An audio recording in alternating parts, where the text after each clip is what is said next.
नमस्कार दोस्तों, मैं रविंद्र राणा स्वागत करता हूं आपको अपने YouTube चैनल पर केमिस्ट्री विद राणा सर। आज मैं आपके लिए लाया हूं शेष बचे हुए क्वेश्चन के आंसर, जिसमें हम प्रश्न संख्या 24 टू 28 तक सॉल्व करेंगे। ठीक है, इसमें जितने भी हमारे पास अथवा के प्रश्न हैं उनको भी हम यहाँ पे सॉल्व करेंगे।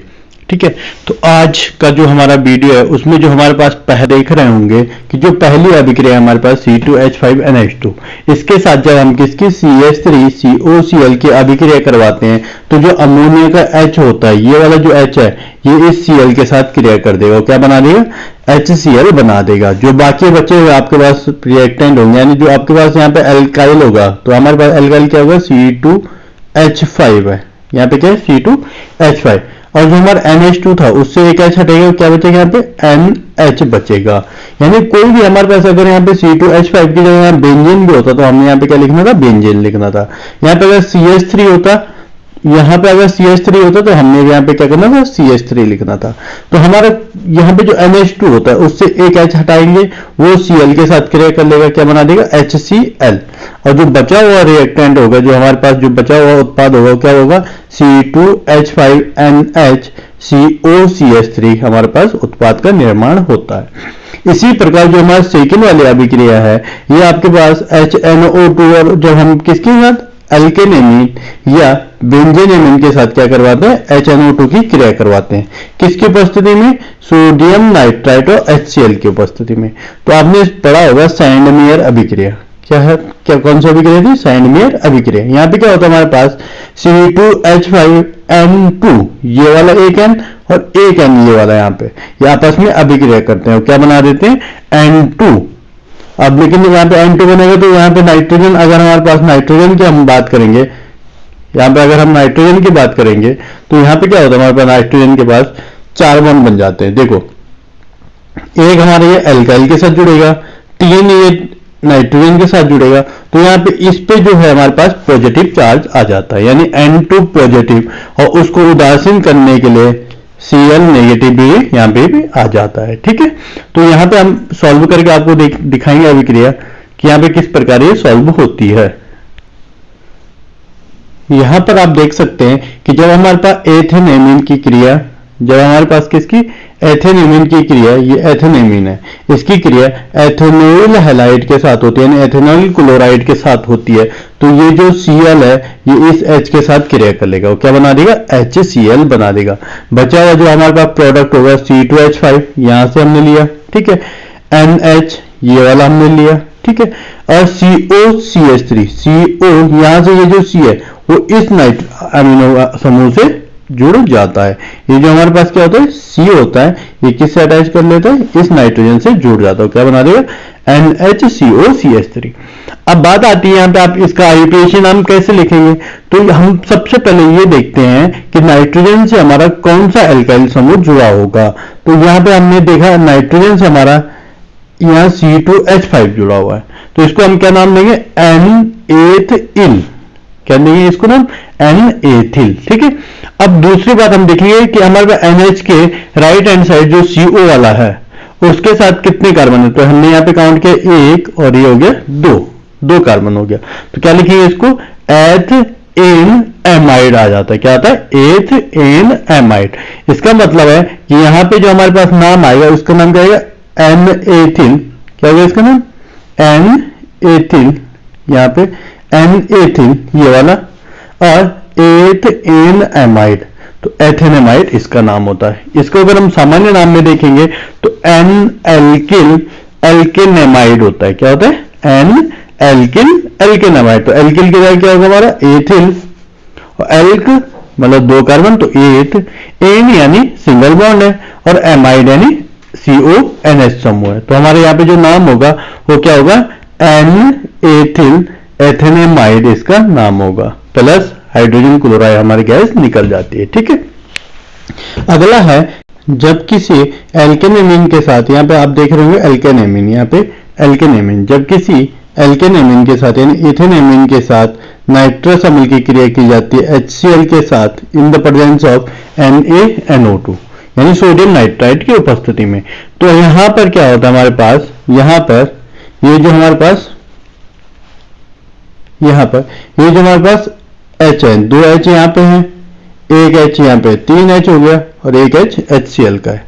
आपको दिखाएंगे यहाँ पर 2 H हो गया हमारे N वाले एमीन वाले, एक H हो गया हमारा HNO2 वाला और एक H हो गया HCl वाला। तो कुल कितने H हो गए? 4 H और 2 ऑक्सीजन, ये आपस में क्रिया करेंगे, क्या बना देंगे? 2H2O, यानी ये H भी यहां से हट गया, 2 और एक 3 H और एक यहां से 4 H और 2 ऑक्सीजन उनके साथ चले गए। अब बचा आपके पास C2H5, तो आपने लिखा C2H5। N एक यहाँ पे था, एक आपने यहाँ पे लिख दिया।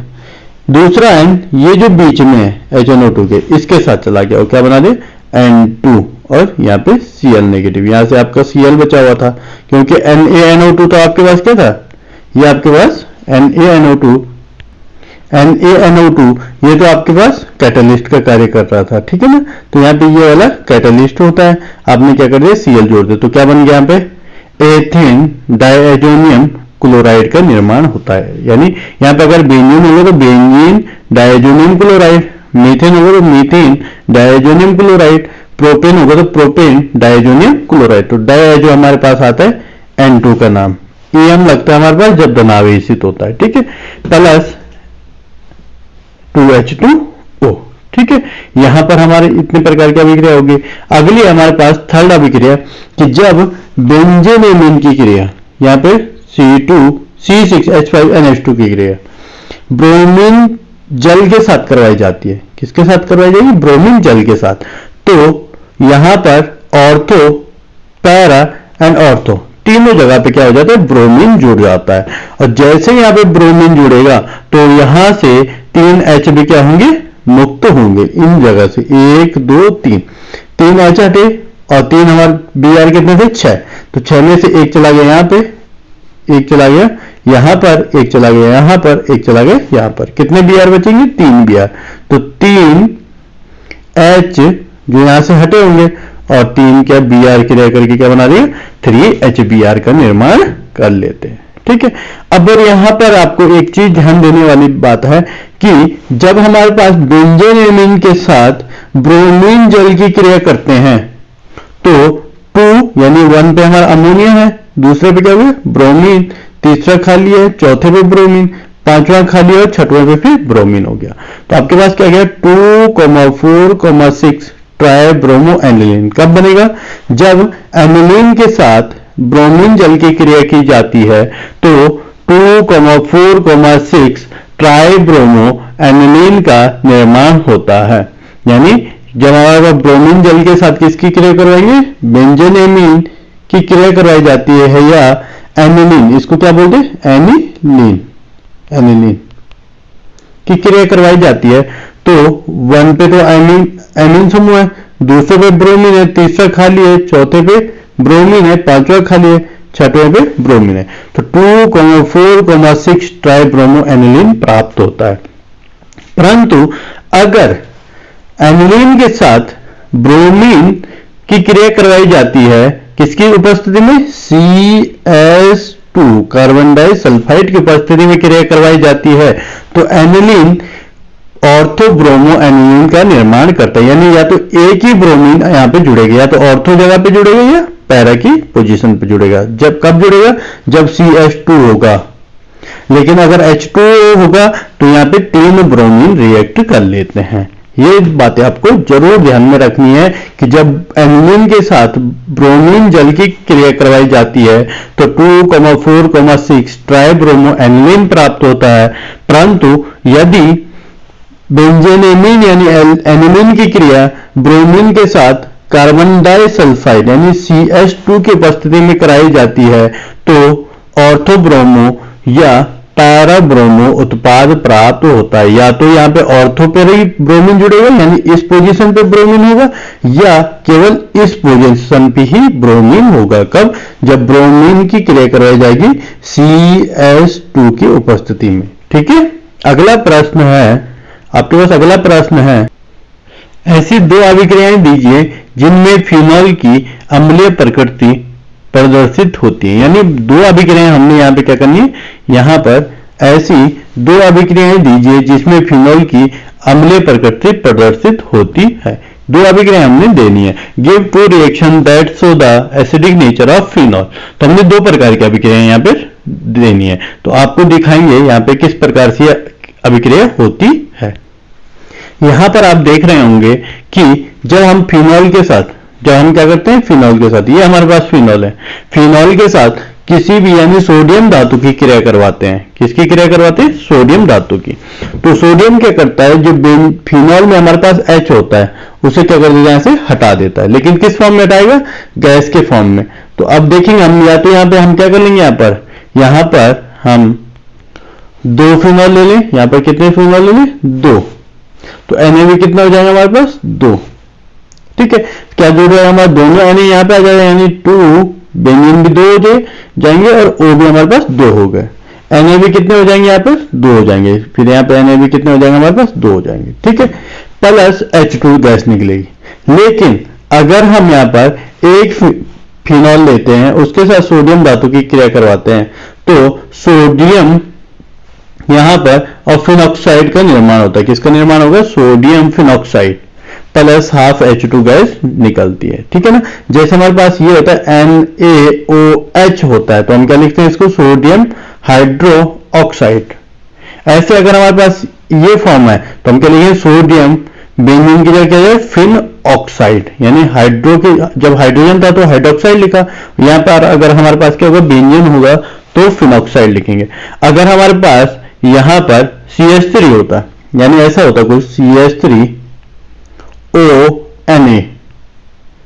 तो यहां से हम सोडियम लिख देते इसको, और O को तो हम सामान्य लिखें OH है जैसे है, तो H की जगह क्या हमारे पास? मिथाइल है, तो क्या लिखेंगे इसको?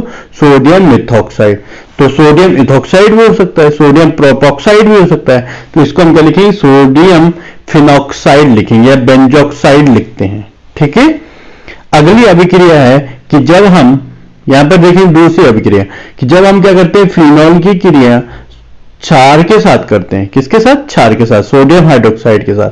तो OH इस H के साथ, जो हमारे पास यहां पर OH आपको दिख रहा होगा, NaOH का OH, इस H के साथ क्रिया करेगा, क्या बना देगा? H2O का निर्माण कर लेता है। प्लस बेंजीन जैसे आपके पास था यहाँ पे, O यहां पर था ये, ठीक है, यहां पे भी था और यहाँ पे भी ये हो गया। और O के साथ कौन आ जाएगा? यहाँ पर Na क्रिया कर लेता है यहाँ पर। ठीक है, O के साथ कौन चला जाएगा?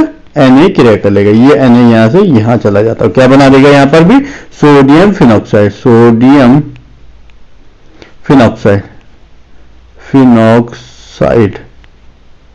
ठीक है, सोडियम फिनॉक्साइड का निर्माण कर लेते हैं। ठीक है, तो दो अभिक्रियाएं आपने लिख दी यहाँ पे और देख भी ली होगी। ठीक है, अगली अभिक्रिया, अब अगला प्रश्न है क्वेश्चन नंबर 25 कि निम्न यौगिकों के IUPAC नाम लिखिए। यानी हमारे पास बहुत प्रकार के इन्होंने यौगिक दे रखे, 3 प्रकार के, इनके क्या लिखना है? हमने IUPAC नाम लिखना है।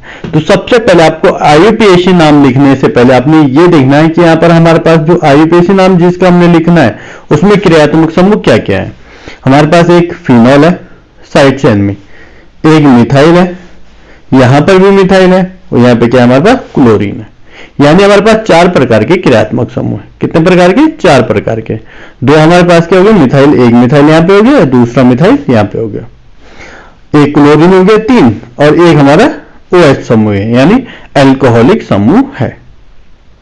ठीक है, तो जो ऑल नाम है ये बाद में लिखा जाता है। सबसे पहले आपको अल्फाबेटिकली देखना है कि जो हमारे पास पहले नाम आएंगे वो कौन कौन से है। तो एक आएगा मिथाइल, ये भी मिथाइल आएगा, और ये वाला क्लोराइड है। तो अल्फाबेटिकली देखेंगे तो क्लोरीन सबसे पहले होता है C। तो आप क्या लिखेंगे? आपने सबसे पहले यहाँ पे कार्बन के नंबर करना है, तो सबसे पहले कार्बन का नंबरिंग करेंगे तो 1 इस कार्बन पे, 2 यहां पर, 3 यहां पर, 4 यहां पर और 5 यहां पर। कुल कितने कार्बन हो गए? 5 कार्बन। लेकिन चौथे कार्बन पे क्या है? क्लोरो है, तो हम क्या लिखेंगे? 4 क्लोरो।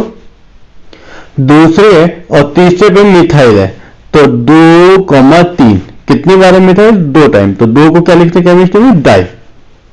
2,3 डाई मिथाइल हो गया। नंबर ऑफ कार्बन आइटम कितने? अभी आपने देखेंगे ऊपर नंबरिंग डाली है हमने, तो कितना लिखा है? 5। तो क्या लिखे? पेंट। इन कार्बन के बीच में क्या सिंगल बॉन्ड है?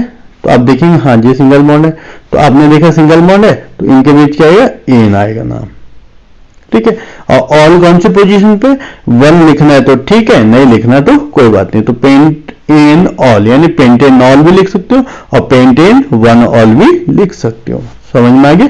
यानी 4 chloro 2,3 dimethyl pentan 1 ol, pentan ol, ठीक है। अगला है हमारे पास इसी का अगला, यहां पर जो क्वेश्चन नंबर बी है, ठीक है, 25 का, इसमें हमने देखा कि ये हमारे पास कौन सा समूह है। सबसे पहले हमने इसको समूह देखना है, तो ये जो हमारे पास समूह है ईथर है, क्योंकि ईथर का फॉर्मूला होता है ROR, यानी बीच में O है, इधर भी कार्बन होगा, इधर भी क्या होना चाहिए, कार्बन होना चाहिए। तो आपने देखा यहां पर कि यहां पर हमारे पास CH3 CH CH3, बीच में O है और फिर यहां पे C है। तो आपने देखा कि जो ऑक्सीजन है इधर भी कार्बन है और इधर भी क्या है हमारे पास, कार्बन है। इसका मतलब कौन सा समूह है, ईथर है। तो ईथर में जो नाम आता है वो आता है एल्कोक्सी एल्केन। क्या आता है, एल्कोक्सी एल्कोक्सी एल्केन एल्केन। सबसे पहले आपने ये देखना है एल्केन, एल्कोक्सी एल्केन। तो कौन सा एल्कोक्सी नाम आएगा, कौन सा एल्केन नाम आता है। ऑक्सीजन जहां पर होगा, जहां पर ऑक्सीजन होगा उसके दोनों ओर आपने देखने, इधर साइड भी और इधर साइड भी, दोनों साइड में, कि कार्बन की संख्या ज्यादा किस साइड है। जिस साइड कार्बन की संख्या ज्यादा होगी वो मुख्य चेन होगी, यानी इसका मतलब ये एल्केन होगा। जहां ज्यादा कार्बन होता है वो क्या कहलाता है, एल्केन कहलाता है। क्या कहलाता है, एल्केन। तो जो हमारा लेफ्ट हैंड साइड है यहां पर, वहां पे क्या लिखेंगे हम, एल्केन लिखेंगे। इसको क्या मानेंगे हम, एल्केन, ये वाला एल्केन है। बचा हुआ समूह क्या कहलाएगा, एल्कोक्सी कहलाएगा। तो एल्कोक्सी क्या हो जाएगा हमारा, यहाँ पे एल का मतलब नंबर ऑफ कार्बन आइटम, कितने कार्बन है, 1 2, तो क्या आएगा, एथ। ऑक्सी यानी ऑक्सीजन जुड़ रहा है तो क्या होगा, ऑक्सी, तो इथॉक्सी प्रोपेन, इथॉक्सी प्रोपेन। तो कौन से नंबर पे है हमारे पास जुड़ा हुआ इथॉक्सी प्रोपेन, तो 1 कार्बन हो जाएगा ये वाला, 2 हो जाएगा ये, तो 2 इथॉक्सी प्रोपेन, 1 2 3, 3 को क्या लिखे, प्रोप इन, आगे प्रोप मतलब 3 कार्बन, एन मतलब सिंगल बॉन्ड। तो इसका जो नाम होगा वो क्या होगा, 2 इथॉक्सी, सॉरी यहां पे मैंने मिथॉक्सी लिखा है, 2 इथॉक्सी, क्या हो जाएगा, 2 इथॉक्सी प्रोपेन, ठीक है। अगला है हमारे पास इस प्रकार के प्रश्न। तो सबसे पहले हमने ये देखना है कि इसमें जो हमारे पास मुख्य जो हम नाम लेते हैं इसको किस नाम से जानते हैं। अगर हमारे पास बेंजीन के ऊपर OH जुड़ा हुआ है तो हम इसको किस नाम से जानते हैं, फिनॉल के नाम से पढ़ते हैं, ठीक है। अब ये तो हो गया हमारे पास फिनॉल। अब हम देखेंगे कि जो साइड चेन है वो कौन कौन से नंबर वाले कार्बन पर है।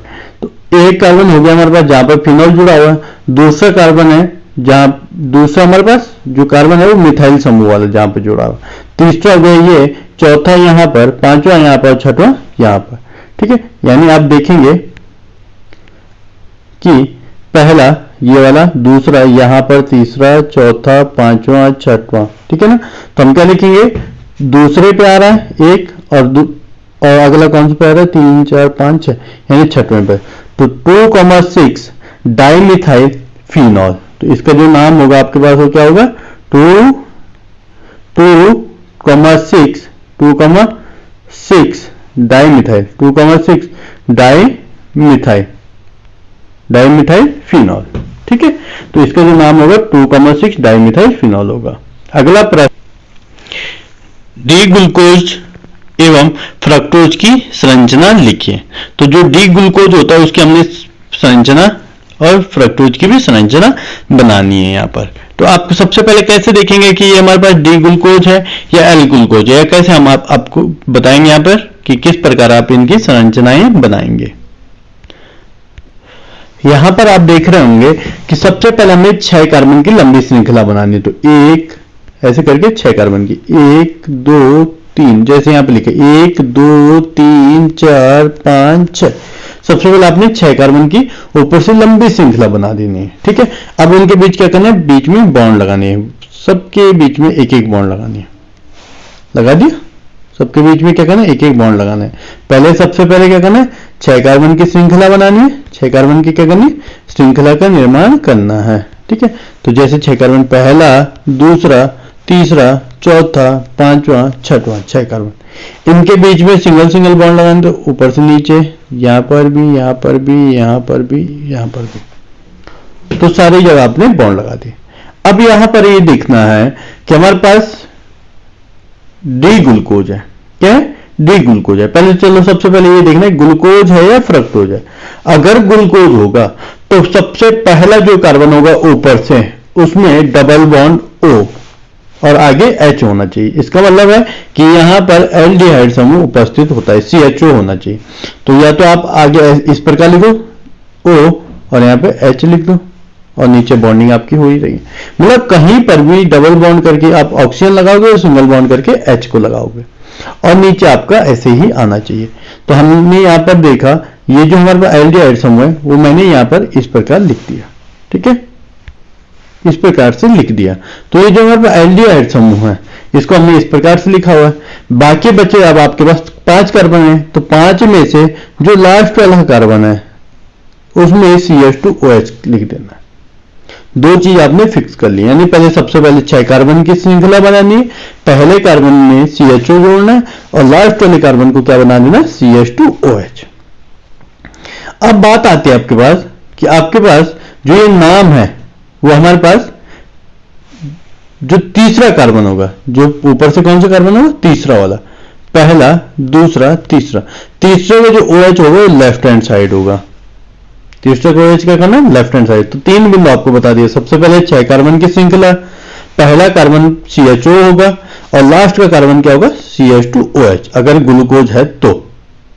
ठीक है, तीसरा कार्बन का जो OH होता है वो लेफ्ट हैंड साइड होता है, इस साइड होता है, और बाकी के जो OH होते हैं वो right hand side, 1, 2 and 3, 3 right hand side आ गया।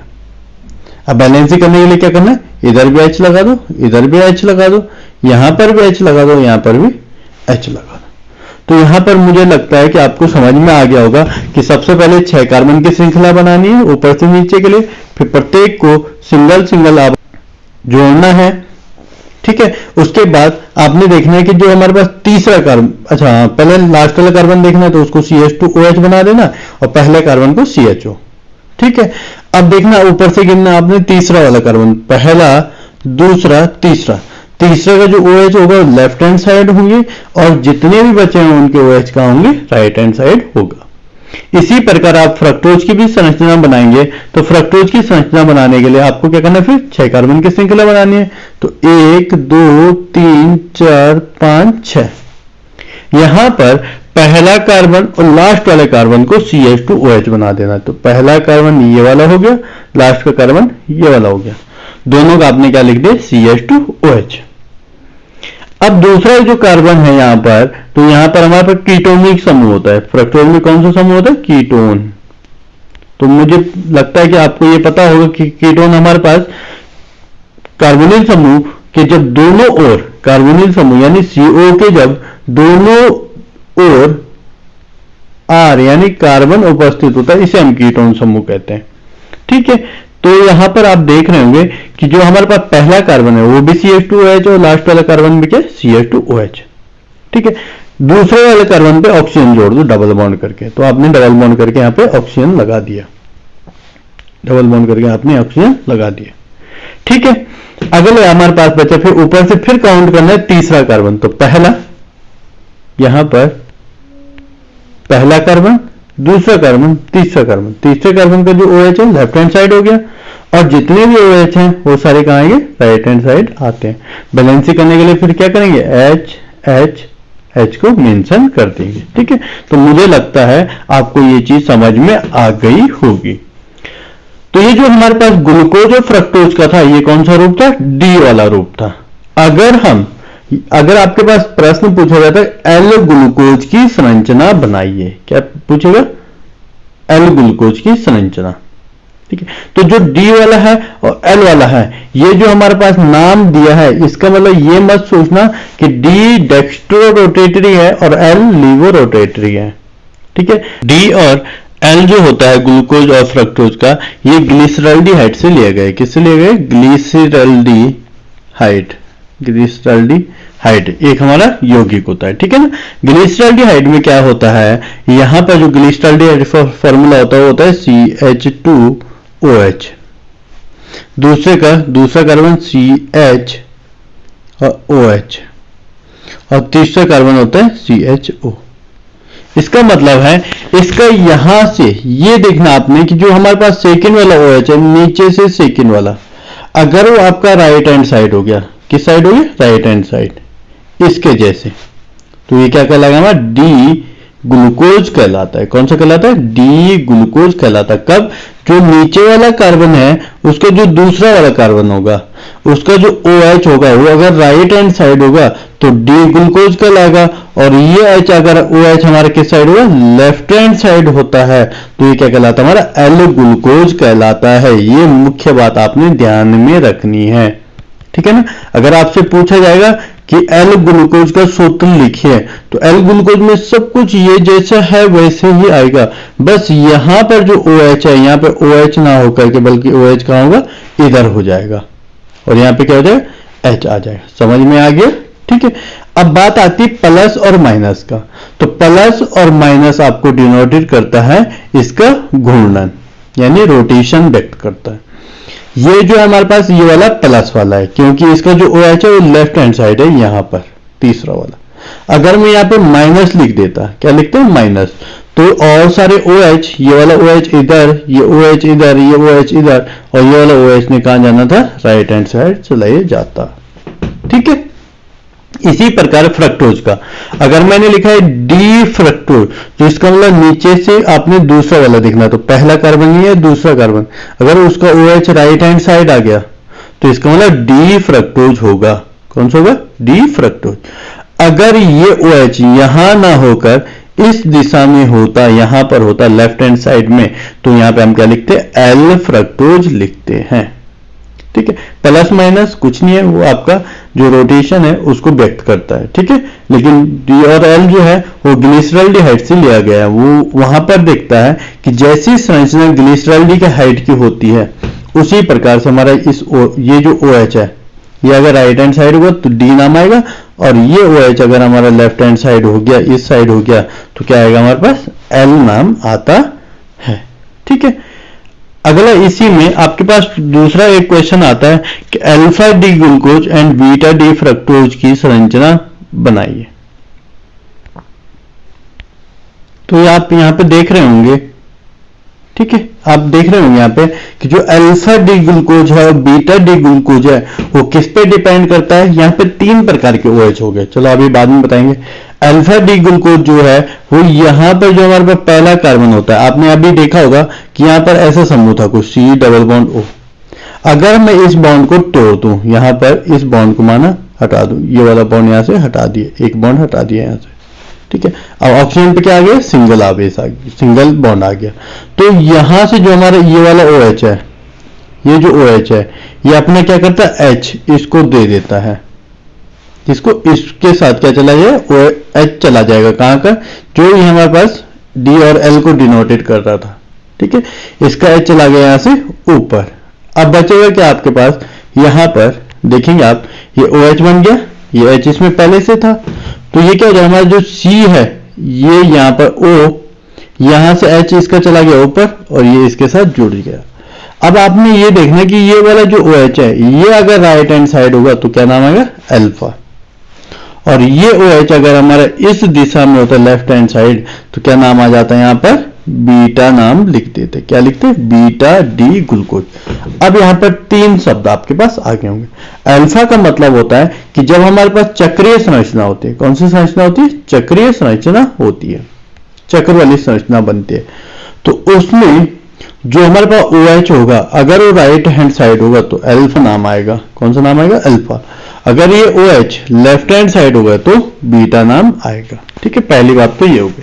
दूसरा, प्लस और माइनस क्या व्यक्त करता है कि जो हमारे पास तीसरा OH है वो किस दिशा में है? अगर वो लेफ्ट हैंड साइड होगा तो D प्लस, और अगर राइट हैंड साइड होगा तो माइनस, ये डिनोटेट करता है माइनस प्लस, ये डिनोटेट करता है अल्फा एंड बीटा।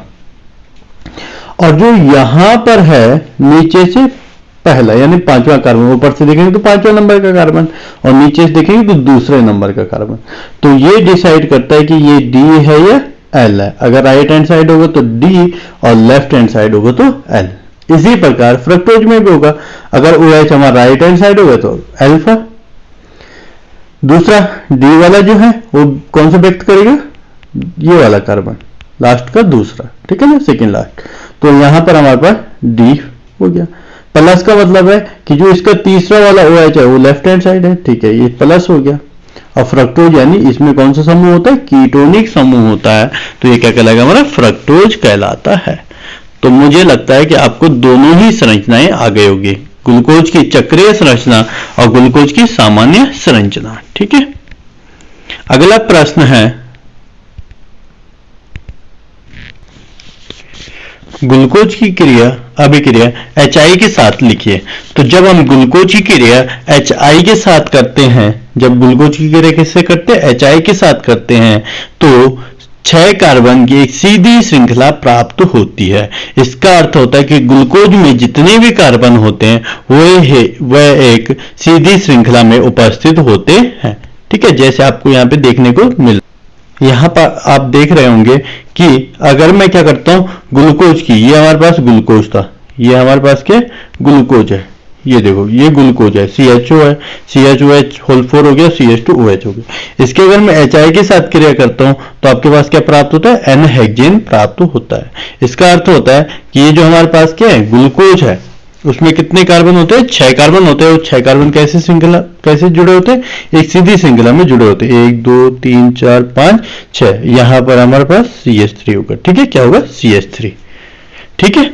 अगला प्रश्न है, अल्फा एमिनो अम्ल की उभयधर्मी प्रकृति को समझाइए। जो हमारे पास अल्फा एमिनो अम्ल है यानी एमिनो अम्ल को की उभयधर्मी प्रकृति को आप कैसे समझाएंगे। तो जो एमिनो अम्ल होता है उसमें दो चीज उपस्थित होती है, एमीन यानी NH2 समूह और अम्ल यानी COOH समूह, ठीक है ना। तो जब क्या करता है एमिनो अम्ल में अम्ल जो होता है यानी COOH होता है जो H आयन दान करता है, और एमीन समूह उस H आयन को क्या करते हैं ग्रहण करते हैं, तो यह लवण की तरह व्यवहार करता है, यानी धनावेशित और ऋणावेशित दोनों आवेश इसमें उपस्थित होते हैं।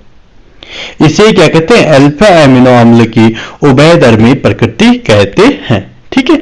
आपको यहां पर देखने को मिल रहा होगा आंसर, यहां पर आप देख रहे होंगे कि जब हम क्या करते हैं, जब हम एमिनो अम्ल में से अम्ल यानी H आयन क्या करते हैं दान करता है, जब एमिनो अम्ल क्या करता है H आयन दान करता है, तथा एमीन समूह ये वाला हमारा एमीन समूह ये वाला H आयन को क्या करता है ग्रहण करता है, इसने इससे क्या कर लिया, यहाँ से ग्रहण कर लिया वापस ले लिया, ठीक है। इससे क्या कहते हैं एमिनो अम्ल की उभयधर्मी प्रकृति कहते हैं। यहाँ पर यह धनावेश और ऋणावेश यानी अम्ल और क्षार दोनों की जैसे व्यवहार करता है, तो इसे हम क्या बोलते हैं अल्फा एमिनो अम्ल या एमिनो अम्ल की उभयधर्मी प्रकृति कहते हैं। यानी जब किसी एमिनो अम्ल में से अम्ल यानी COH समूह H आयन दान करता है, यहां से क्या करेगा H आयन दान करेगा, और एमीन समूह H आयन को क्या करता है ग्रहण करता है, तो इसे क्या कहते हैं एमिनो अम्ल की उभयधर्मी प्रकृति कहते हैं, ठीक है। और इसी को हम क्या किस नाम से जानते हैं, अगला ज्विटर आयन के नाम से भी जानते हैं, ठीक है। अगला प्रश्न है, आपके पास ज्विटर आयन भी पूछा जाता है, तो आप यहाँ पर एग्जाम्पल के रूप में इसको ज्विटर आयन भी दिखा सकते हैं, ठीक है ना। यानी जिस यौगिक में धनावेश और ऋणावेश दोनों आयन उपस्थित होते हैं, या अम्ल H आयन दान करता है और क्षार H आयन को क्या करता है ग्रहण करता है, तो उस आयन को या यौगिक को हम क्या कहते हैं ज्विटर आयन कहते हैं, ठीक है। अगला प्रश्न है, DNA तथा RNA के जैविक कार्य को समझाइए, ठीक है। DNA और RNA के जो जैविक कार्य होते हैं वो दो हमने यहाँ पे लिखा रखे हैं, ठीक है। DNA क्या करता है आनुवांशिक सूचनाओं को एक पीढ़ी से दूसरी पीढ़ी में ले जाता है, यानी जो एक पीढ़ी से जो भी सूचनाएं दूसरे पीढ़ी में जाते हैं तो वो किसके द्वारा जाते हैं, DNA के द्वारा जाते हैं। और DNA में दूसरा बिंदु क्या है, DNA में क्या होता है सेल्फ रेप्लिकेशन का विशिष्ट गुण होता है, यानी इसमें क्या होता है स्वतः रेप्लिकेशन होता है, ठीक है। परंतु जो आरएनए होता है, आरएनए जीवों में प्रोटीन का क्या करता है, संश्लेषण करता है। जो आरएनए होता है वो क्या करता है, जीवों में प्रोटीन का क्या करता है, संश्लेषण करता है। और दूसरा है, आरएनए में सामान्यतः रेप्लिकेशन का गुण नहीं पाया जाता है। तो आप यहाँ पे देखेंगे, आपने दो गुण देखे होंगे कि जो डीएनए होता है वो क्या करता है, वो हमारे आनुवंशिक सूचनाओं को एक पीढ़ी से दूसरे पीढ़ी में ले जाने का काम करता है। और डीएनए में रेप्लिकेशन होने का एक विशिष्ट गुण होता है कि डीएनए में क्या होता है, रेप्लिकेशन होता है। जबकि आरएनए जो है उसमें एक उसका विशिष्ट गुण होता है कि जीवों में प्रोटीन का क्या करता है, संश्लेषण करता है। और दूसरा गुण क्या है कि आरएनए में सामान्यतः रेप्लिकेशन नहीं होता है। ठीक है। अगला प्रश्न है हमारे पास इसी प्रकार से, उपसय संयोजन यौगिकों में समन्वय मंडल क्या है, उदाहरण सहित लिखे। तो आपने देखे होंगे जो उपसय संयोजन यौगिक होते हैं उसमें जब हम क्या करते हैं, केंद्रीय यानी उपसय संयोजन यौगिक में जब क्या करते हैं, निश्चित संख्या में लिगेंड केंद्रीय धातु परमाणु के साथ जोड़ते हैं और उसको हम किसके अंदर लिखते हैं, वर्ग कोष्ठक के मध्य लिखते हैं। ऐसा कुछ कोष्ठक बनाया होगा आपने कोऑर्डिनेशन कंपाउंड में। तो क्या लिखना है, जब किसी उपसय संयोजन यौगिक में केंद्रीय धातु परमाणु के साथ निश्चित संख्या में लिगेंड जुड़ते हैं और उसको हम किसके मध्य लिखते हैं, वर्ग कोष्ठक के मध्य लिखते हैं, तो एक मंडल का निर्माण होता है जिसे हम क्या कहते हैं, समन्वय मंडल कहते हैं। ठीक है। इसको हम रिटर्न में देखेंगे। यहाँ पर आप देख रहे होंगे कि उपसय संयोजन यौगिक में केंद्रीय परमाणु से निश्चित संख्या में जुड़े लिगेंडों को जब क्या करते हैं, वर्ग कोष्ठक के मध्य लिखा जाता है जिसे क्या कहते हैं, समन्वय मंडल कहते हैं। यह आप ऐसे भी लिख सकते हो, उपसय संयोजन यौगिक में केंद्रीय परमाणु से निश्चित संख्या में जुड़े लिगेंडों को जब वर्ग कोष्ठक के मध्य लिखा जाता है तो एक मंडल का निर्माण होता है जिसे हम क्या कहते हैं, समन्वय मंडल कहते हैं। तो ये हमारे पास समन्वय मंडल हो गया। यहाँ पे देखो, यहाँ पे Fe के साथ कितने लिगेंड जुड़े हुए, 6 लिगेंड जुड़े हुए। यहाँ कॉपर के साथ कितने लिगेंड जुड़े हुए, 4 लिगेंड जुड़े हुए। ठीक है ना। तो आपसे अगर कोई पूछेगा कि इसमें Fe की उपसय संयोजन संख्या कितनी है तो आप क्या लिखेंगे, यहाँ पे 6 है। यहाँ पे कॉपर की उपसय संयोजन संख्या कितनी है तो यहाँ पर कॉपर की उपसय संयोजन संख्या कितनी है, 4 है। ठीक है, क्योंकि 4 लिगेंड इसमें जुड़े हुए हैं। अगला प्रश्न है, अल्कोहल का क्वथनांक ईथर से अधिक होता है क्यों, यानी अल्कोहल का जो क्वथनांक होता है ईथर से अधिक होता है, क्यों होता है। तो जो अल्कोहल होता है उसमें हाइड्रोजन बंध उपस्थित होने के कारण इसके बहुत सारे अणु आपस में क्या करते हैं, हाइड्रोजन बंध बनाकर आपस में जुड़े रहते हैं, जिसके कारण इनका जो क्वथनांक होता है वो क्या होता है, ईथर से अधिक होता है। क्योंकि ईथर में हाइड्रोजन बंध की अनुपस्थिति होती है जबकि अल्कोहल में हाइड्रोजन बंध की क्या होती है, उपस्थिति होती है। तो आप क्या लिखेंगे, अल्कोहल में हाइड्रोजन बंध उपस्थित होने के कारण इसके विभिन्न कण या विभिन्न यौगिक आपस में हाइड्रोजन बंध द्वारा जुड़े होते हैं, जबकि ईथर में हाइड्रोजन बंध की अनुपस्थिति होती है।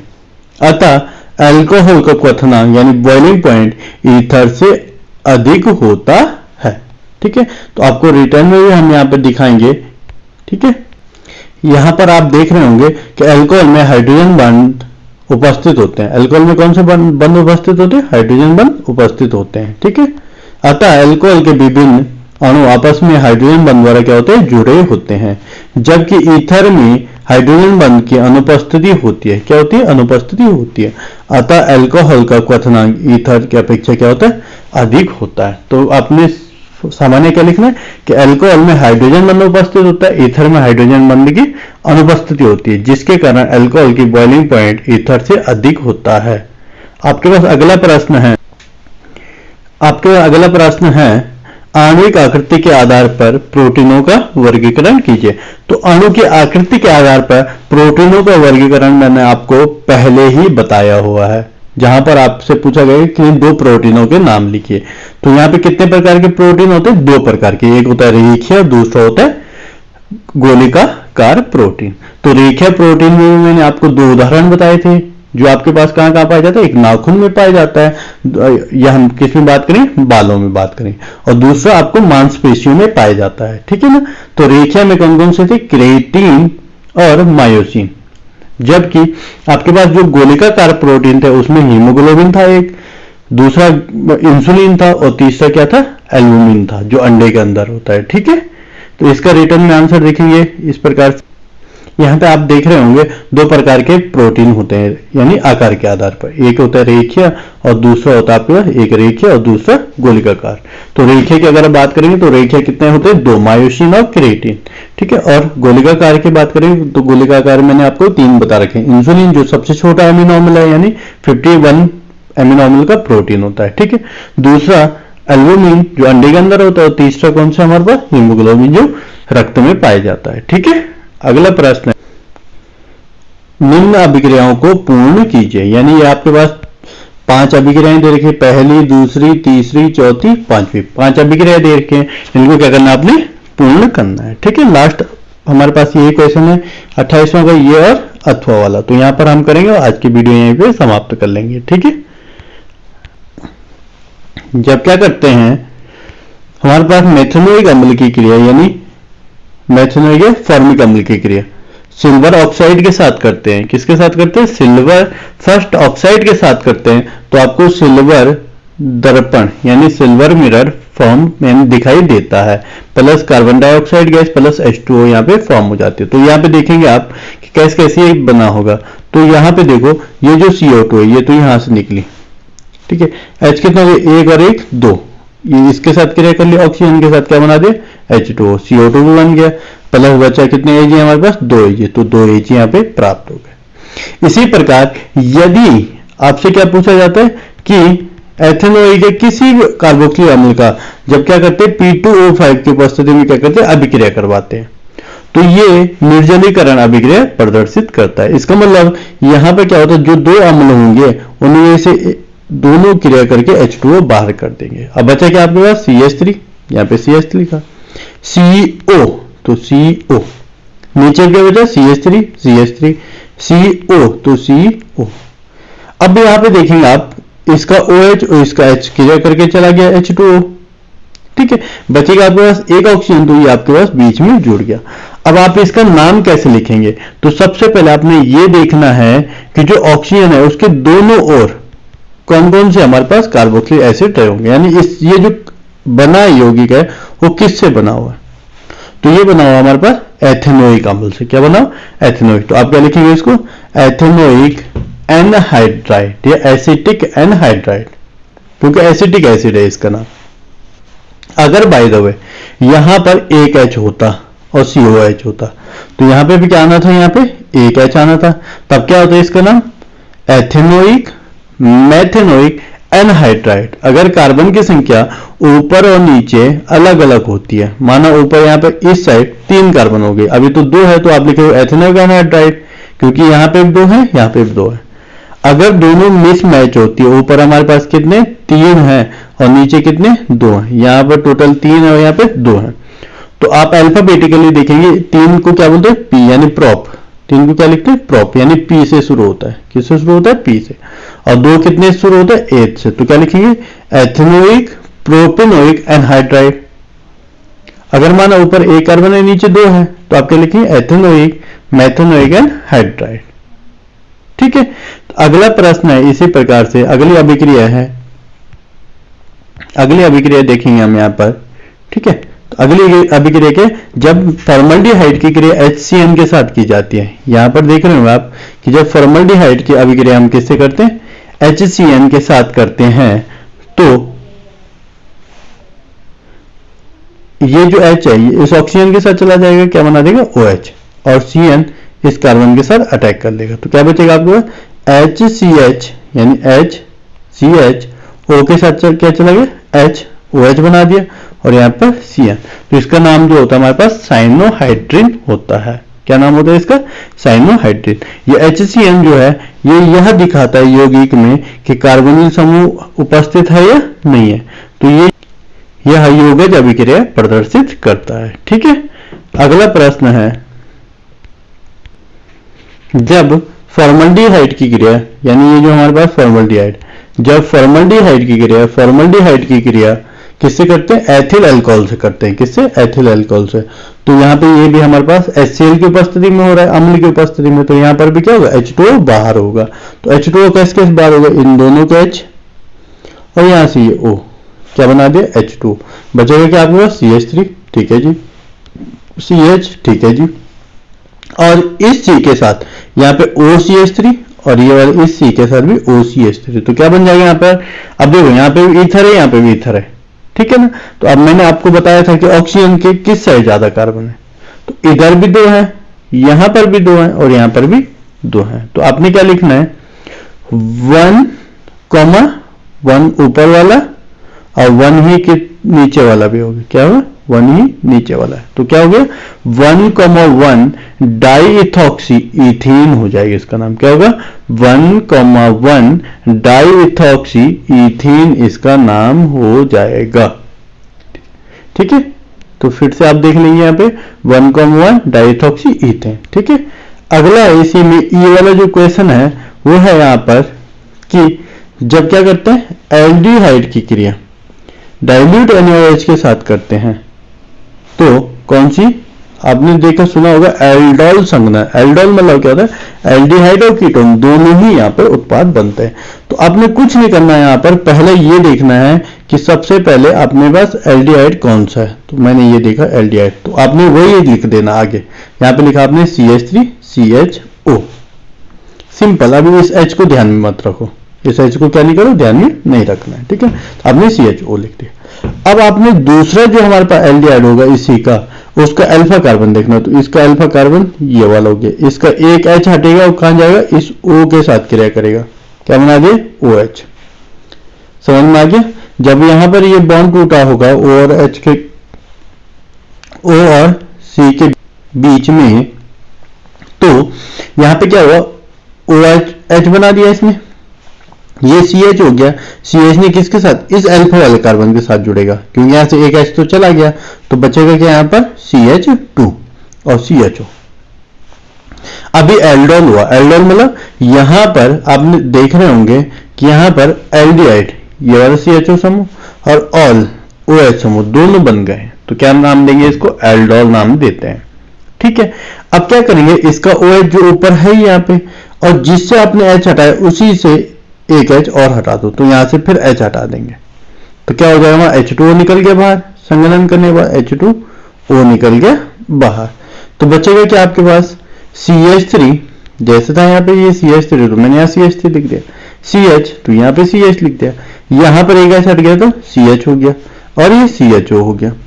अब इस और इस कार्बन के बीच बॉन्डिंग की क्या हो रही थी, कमी, इसलिए मैंने यहाँ पे क्या कर दिया, डबल बॉन्ड फॉर्म कर लिया। तो यहाँ पर क्या बन जाएगा हमारे पास अल्फा ये वाला कार्बन कॉमा बीटा ये वाला कार्बन, ठीक है ना। तो अल्फा बीटा इन का निर्माण होता है, या हम क्या बोलेंगे 1 2 3 4, तो 4 को क्या कहते हैं ब्यूट इन, ब्यूट टू इन और अल, ठीक है ना। तो ब्यूटिनल नाम प्राप्त हो जाता है, ठीक है।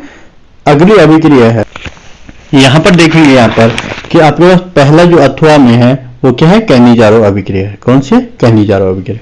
तो कैनिजारो अभिक्रिया वे यौगिक व्यक्त करते हैं जिन पर अल्फा हाइड्रोजन नहीं होता। तो यहाँ पर देख रहा हूँ, यहाँ पर इस जो मेथेनॉल है यहाँ पर अल्फा कार्बन ही नहीं है, तो अल्फा हाइड्रोजन अनुपस्थित होगा।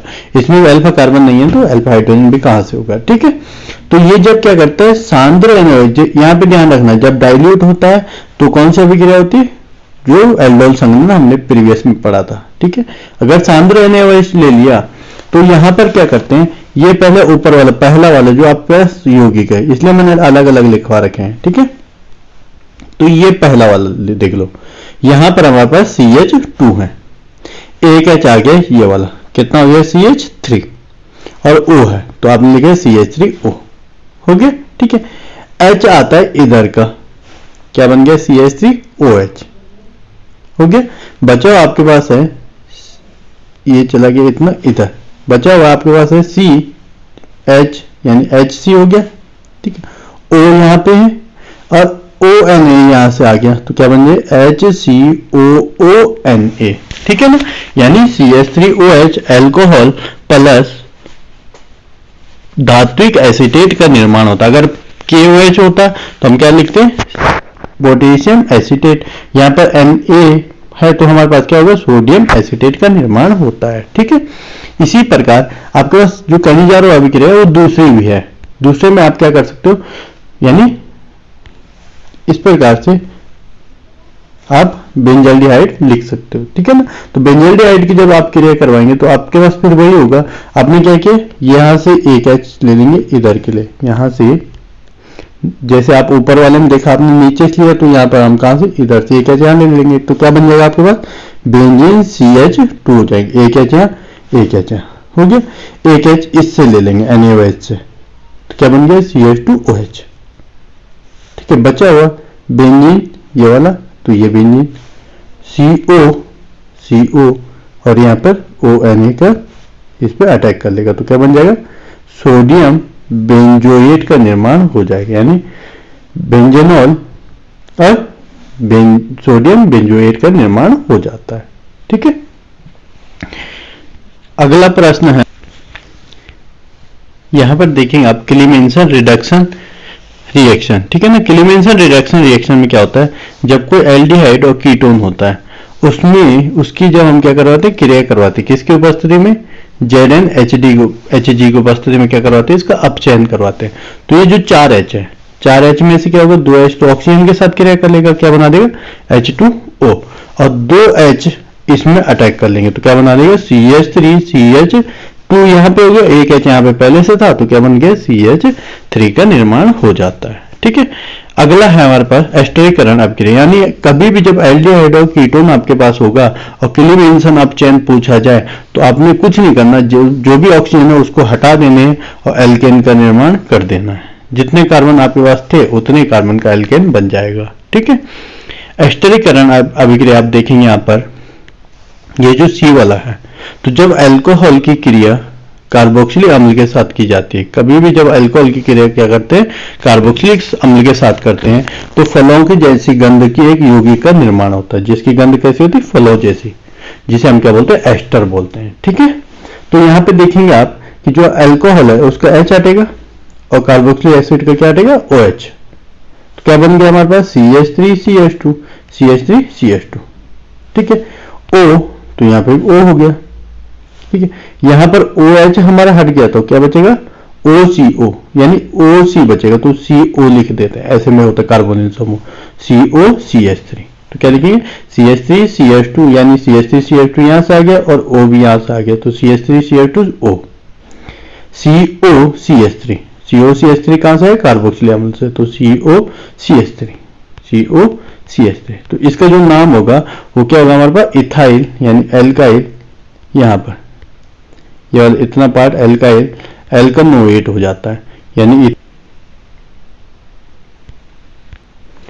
यहां पर आप देखेंगे कि जो क्लीमेंसन अपचयन अभिक्रिया है, यहां पर जब क्या करते हैं कोई भी एल्डिहाइड और कीटोन का क्या करते हैं अपचयन करते हैं, ठीक है। किसकी उपस्थिति में जिंक मरकरी की उपस्थिति में, तो जितने कार्बन आपके पास पहले होंगे उतने कार्बन का क्या होता है एल्केन का निर्माण हो जाता है। यानी यहाँ पे हमारे पास 2 कार्बन थे तो हमने क्या लिख दिया CH3CH3, अगर यहाँ पे 3 कार्बन होते तो हमने 3 कार्बन का CH3CH2CH3, 4 कार्बन होते तो 4 कार्बन का ही एल्केन का निर्माण हो जाता है, क्योंकि यहाँ पर ऑक्सीजन जो है वो 2 हाइड्रोजन के साथ क्रिया करेगा, क्या बना देगा H2O का निर्माण कर लेता है, ठीक है।